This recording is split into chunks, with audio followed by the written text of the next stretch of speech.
ఆంధ్రప్రదేశ్ రాష్ట్రానికి అగ్రికల్చర్ అలాగే యానిమల్ హస్బెండరీకి ఉన్నటువంటి సమస్యల్ని ఢిల్లీలో రిప్రజెంట్ చేయడానికి రాష్ట్ర మంత్రివర్యులు అచ్చెన్నాయుడు గారు ఇక్కడికి రావడం జరిగింది. మరి వారి సమక్షంలో కేంద్ర వ్యవసాయ శాఖ మంత్రివర్యులు శివరాజ్ సింగ్ చౌహాన్ గారిని ఈరోజు కలిశాం.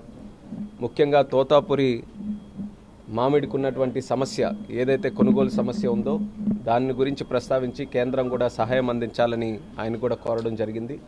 దానితో పాటు శ్రీకాకుళం జిల్లాలో ఉన్నటువంటి నైరా అగ్రికల్చరల్ కాలేజ్ సెంట్రల్ యూనివర్సిటీగా ఏపీ బైఫర్కేషన్ యాక్ట్ పరంగా దానికి సపోర్ట్ చేసి అది సెంట్రల్ యూనివర్సిటీగా చేయాలని కొంతకాలం నుంచి చంద్రబాబు నాయుడు గారు ముఖ్యమంత్రి అయిన తర్వాత ఆ ప్రపోజల్ని మరింత బలంగా కేంద్రానికి కూడా రిక్వెస్ట్ పరంగా చెప్పడం జరిగింది. దాన్ని ముందుకు నడిపించమని కూడా శివరాజ్ సింగ్ చౌహాన్ గారిని కోరాం.